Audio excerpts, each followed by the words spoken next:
Greetings. My name is John V., and welcome to Chautauqua People. My guest today is Ken Fradin. Ken was born and raised in Buffalo, New York, and attended Bennett High School.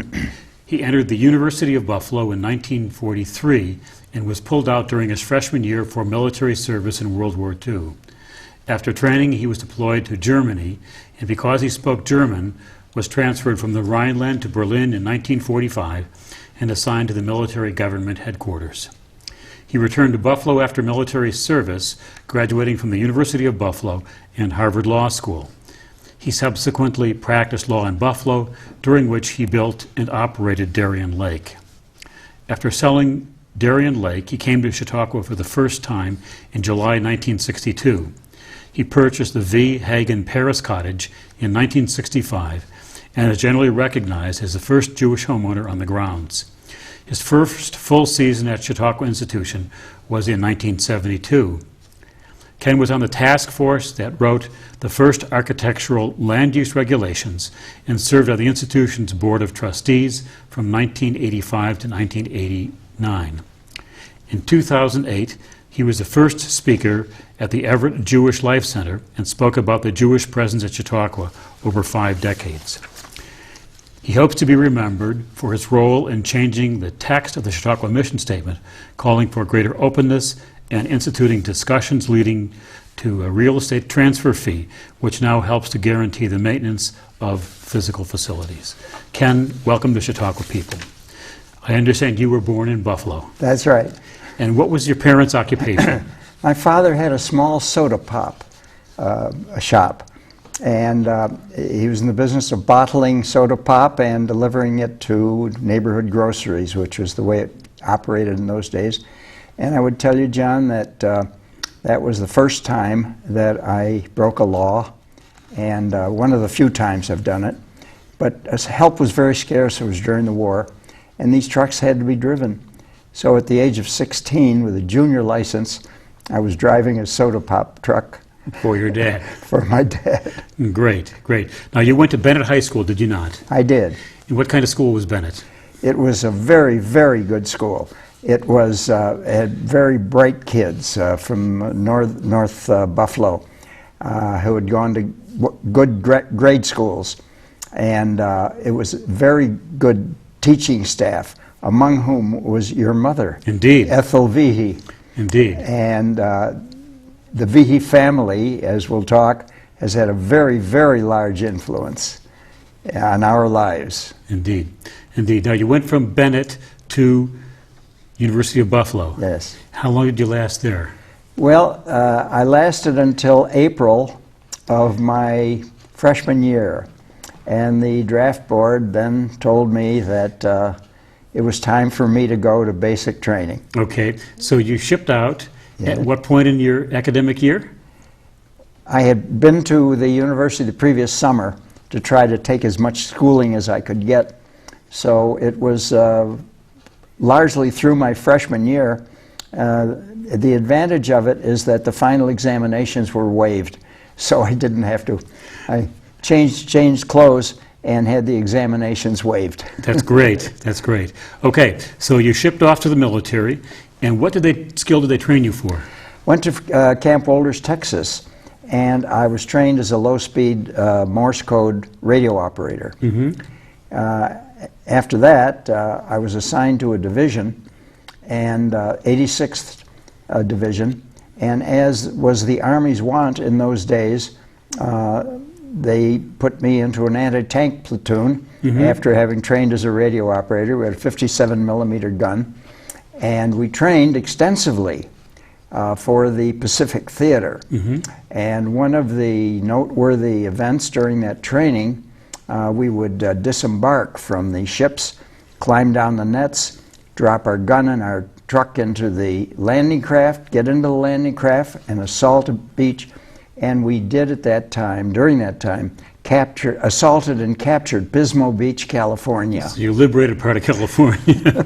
Okay. Now, eventually things got serious, and what happened to you? Division, after training the Pacific, as happens in the Army. After the Battle of the Bulge, we were sent to Europe. Okay. and we were in the European theater. Our division got to the Rhine River toward the end of the war. We were the last division deployed from the United States to Germany, and it was because of the Battle of the Bulge. And we were in some action, and during one ordnance inspection I had the misfortune of having been shot by an M1 rifle. Was it yours? No, it was the communication officer's Jeep driver. Okay. And he came running up and said, "What happened?" And he says, "I did it, sir," and there I was. That was the end of my active service. After that recuperation, I was sent to Berlin to military government headquarters. Now, why would they pick you to go to Berlin? Two things. I could speak German and type. Okay. And this was the administrative arm of the military government headquarters, called Office of Military Government for Germany, United States. Right. And General Clay was the commandant of that. Okay. Lucius Clay? Lucius Clay. Lucius Clay. Now, what did you do in your spare time there in Berlin? I was fortunate to have made some quite good friends who were Russian translators. Okay. I had actually met them on a shipment. We used to travel in railway cars called car and wheat, 40 and 8. It held 40 men or 8 horses. Right. And on this car, these fellows were talking Russian, which I understood. And I sidled up to them, and I spent a lot of my time with them. They commandeered a billet in Berlin, which happened to have a Steinway grand piano in it. My goodness. And I was always interested in piano, and I was over there a lot. Among my friends there was a man named Misha Slotkin, who was a professional cellist, and I played some with him, and also a very interesting young man named Nikolai Sikorsky, Really? who was the son of Igor Sikorsky, whose name is rather well known in the helicopter business. Right. And right. Nick and I are still in communication. You are. You are. Now tell me what you did with respect to your family's business and when you were in Berlin. My father's business you're talking Correct. about. No, he continued to run it Okay. until he came into retirement and sold it, and I didn't have anything further to do with it Right. after Berlin. Did you have some packages to distribute in Berlin? Yes, one of the things that I was doing, there were a lot of Jewish refugees. Berlin was devastated at that time, smashed. And I had an uncle who had a grocery store in Buffalo, and I arranged with them to prepare many packages of small dimension, maybe 10 by 10 by 10, Right. with food and toothpaste and other things that they could use. And they sent a whole lot of them. My guess would be 75 or 100, and I lined my office with them. And I had a German-speaking friend who was in the Army. It was hard for me to identify a Jewish person from a German person. The Right. languages were much the same. Right. And he would identify them, and when he did, I would give them food. I spent a lot of my time looking for a Nazi in Berlin and didn't have much success. There apparently weren't any. Nobody would fess up. And so you weren't going to feed the Nazis. That was my thought. Absolutely. Absolutely. Now you had a good tour. I know you spent a little time in Switzerland when you were there assigned to Berlin. How did you manage that? One of my responsibilities in Berlin was to receive incoming cables and to route them to where they were intended to be. And Switzerland, not having done anything during the war except accepting bank deposits, storing gold and so on, wanted to get back into the action, wanted to get back into the international scene. And a cable came through one day that the Swiss government, there were a lot of us, many thousands, tens of thousands of GIs without really very much to do when the war ended precipitously. And they offered places in 5 universities, 60 places in each of 5 universities, for a special 2-month training course to use it as an entree back into the international life, and also to provide a nice experience for 300 GIs who didn't have very much to do. I had the cable in my hand, and the Berlin district was granted 5 places. And I looked at that cable at length, and I said to myself, this would not be bad duty. And I talked to my captain, and then I sent the cable forth, and there were 4 places remaining. And it was in good the Berlin duty. district. It was good duty. It was good duty, and it was a wonderful time in Switzerland. Did academic studies, got college credit for it. Great, great. Now you finished your military service, and what did you do with those credits then? Went back to the university, finished the degree, Right. and tried to make up for the time I lost. Actually started in 1943, finished in 47, after spending 26 months away. So I loaded up with courses, finished the degree, and then went to Harvard Law School in the fall of 1947. Okay, and then you probably graduated about 1950. That's right, graduated in 1950. Okay. Now, you practiced law in Buffalo then for about a decade, is that correct? No, longer than that. Longer than that. Okay. I practiced for 22 years. 22 years. Yeah. 22 years. What else did you do besides practice law in Buffalo during those years? I did some development. Okay. I did a real estate project which involved the creation of a lake, creation of a lake called Darien Lake. It was named Darien Lake because it was located in the town of Darien, near Buffalo. And we created this 30-acre lake and actually managed it as a bathing beach. My family helped manage it, my wife, young kids. Managed it as a bathing beach and campground. But then I decided, I really did want to be a lawyer, and I couldn't do both. And Right. sold the lake in 1961. And 1962 was the first year we did not have a summer committed to it. Right. And that is when Chautauqua all started. So you came to Chautauqua for the first time in 1962. Yes. And I understand you purchased a cottage in Chautauqua. After 4 years of rental, I came upon this. We decided we really wanted to make a commitment here. It was just the place. Raise kids, spend a life. And we came upon the Viehe cottage, owned by your mother and her co-owners. Your sisters. Yes, and we made an offer, into a negotiation, purchased the cottage. And how much did you pay for the Chautauqua cottage? Well, your mother was hard. Your mother was tough. You're taking advantage of this widowed school I mean, teacher. you really want me to tell you? Yes, people need to know. Well, your mother was a hard negotiator. We paid $8,000. $8,000 for Chautauqua cottage. Yes. I've been chided a number of times Yes. by your older brother of how could I take such advantage of your poor widowed mother. That's right. And it's a constant source of argument. But it And brought our families together, It did. and it's been a treasure to us to It be did. And I part came of your family. pay you a visit last week, and as soon as your daughter sees I'm in the living room, she points and said, "That guy's trying to steal the house back. Pop, look out." So, what's Yeah, going on? I've been the CEO of that house for a lot of years, but my daughter is now the CEO, and it will continue. Between your family and ours, there's 68 years of ownership and use. And happy times. Good times. Very good Wonderful happy times. Very good happy times. So your first season at Chautauqua, you bought the cottage in 1965.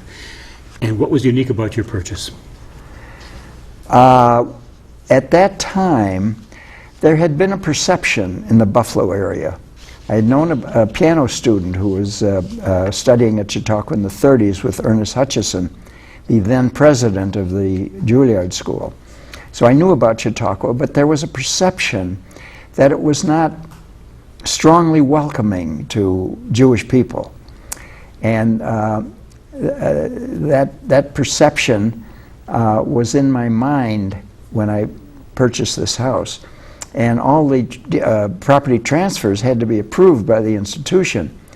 And I decided we wanted to make a commitment to Chautauqua, raise our kids there, enjoy all the opportunities, contribute what we could to it, and was just a little bit uneasy about what would happen if I were not accepted. There was no reason I could think of in not being accepted. I was not a criminal, except for that one thing about driving that truck when I was 16. And worried just a bit that if they didn't accept me, I might have become angry and not come back. Right. But it went through in a more or less routine way, and it was noticed by the Jewish people who were there. There were some Jewish people there, a number in the orchestra, and it was populated by retired school teachers. Interestingly, and there were some Jewish people who were renters. Interestingly, the bulk of them were from Pittsburgh and Cleveland, which is a little farther away. Right. And it's my guess that the speculation that I mentioned did not reach that far as it reached in Buffalo. So there were fewer Buffalo people, but it's now become the place for Buffalo people to spend their summer, or part of it. Now, when my father bought that house in 1945, despite the fact he was both president of the senior class at Hamburg High School and valedictorian, they made him produce letters of recommendation from his pastor. And I have very clear memories as a teenager when you were negotiating with my mother, and it was always a negotiation over price, which was a fair negotiation for the time. There were telephone calls from real estate people here at Chautauqua saying you shouldn't sell your house to a Jew.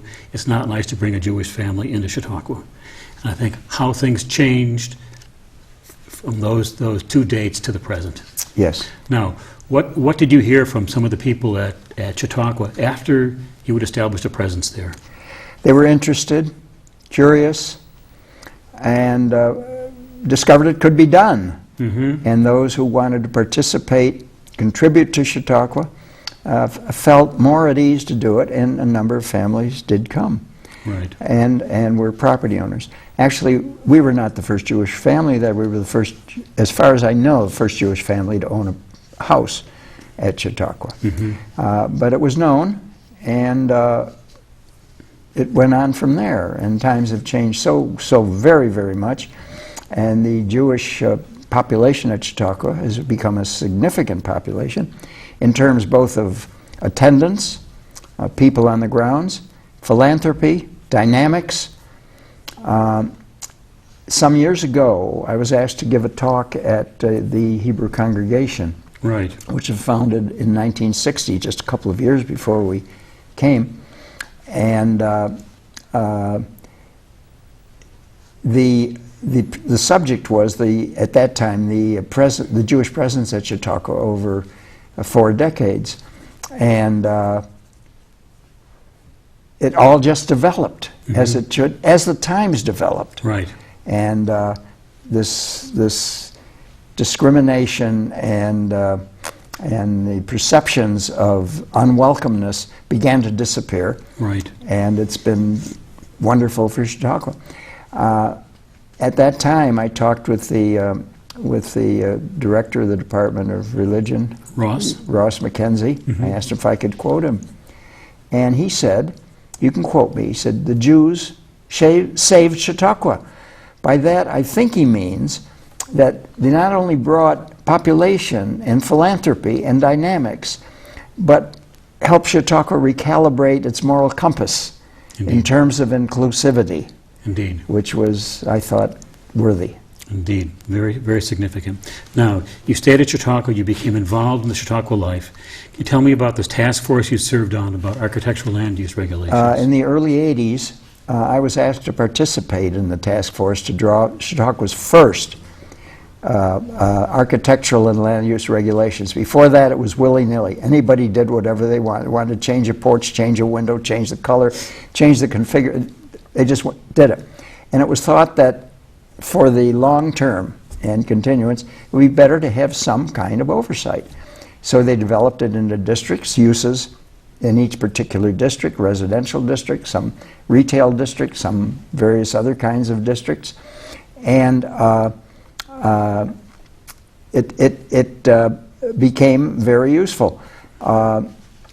it was good to be on that task force because it gave me a real insight, and that was the first control.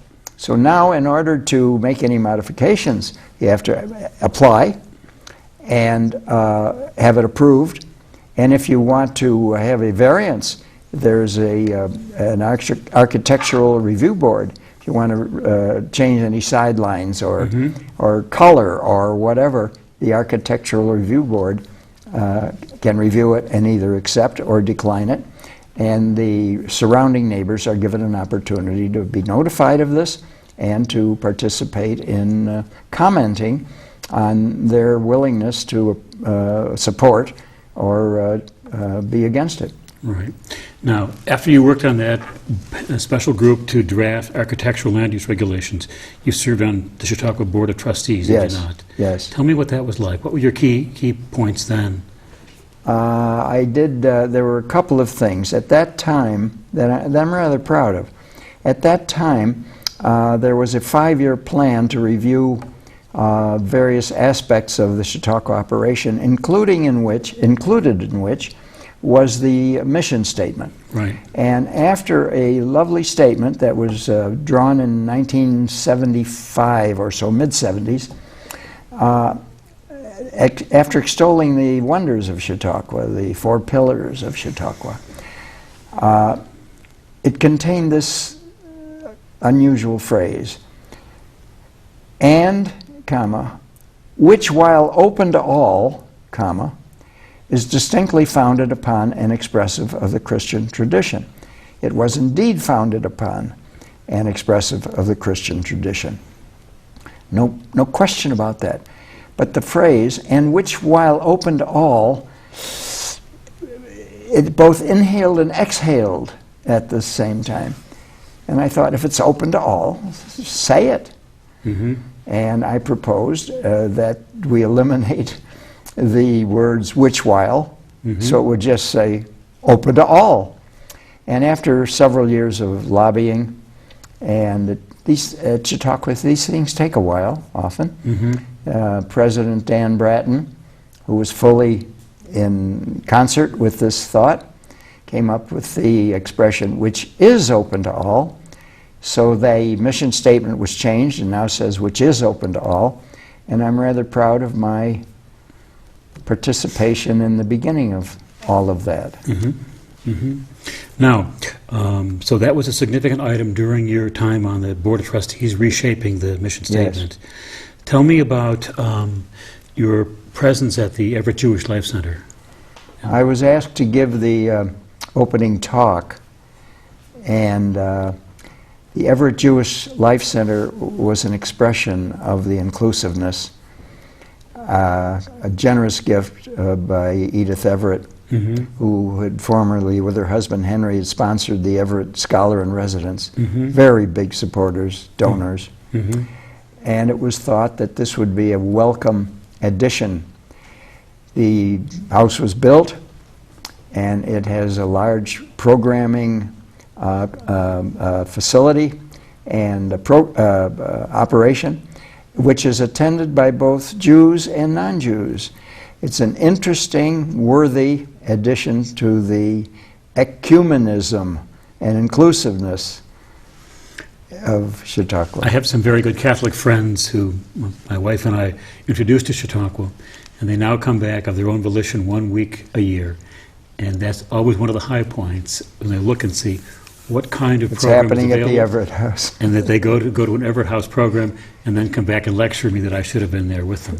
And that's exactly what this is the Chautauqua way, to have such an experience. Now, you have many years' time on the grounds and been involved very much as an insider, member of the Board of Trustees. What are the greatest changes you've seen over your years at Chautauqua? It has become somewhat more expensive. But the programming component has expanded greatly. The religion program has expanded greatly. The director of the Department of Religion is now senior staff and has been for many years, but prior to that was not. And the caliber of the people, the accomplishment, background, education, willingness, philanthropic moves, excitement creating in the kids, that has expanded and keeps expanding right in front of your eyes. And that is good for everyone and very, very welcomed. Indeed. Today, what are your favorite Chautauqua experiences? What do you like best? I'm very close to the music component. I'm close to the opera and to the orchestra and to the lecture series. In recent years, as I've slowed down a little bit, the recreational aspects have slowed, but my interest in the music component, lectures, morning and afternoon, and general experiences, evening, continue, and they just go on, even after 52 years of attendance. Wonderful, wonderful. Could you tell me about your children and what their Chautauqua experience has been like? We brought our children, our daughter and son and daughter. Son was 10, daughter was 6. They are now 57 and 61 and have been at Chautauqua every summer of their lives. Our daughter had 2 daughters who came and stayed with us through nearly the entire summer, 7 or 8 weeks, participated in the children's school and the Boys and Girls Club.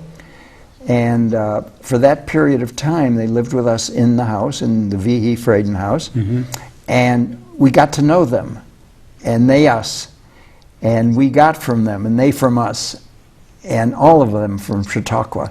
And they now continue to return in their adult years.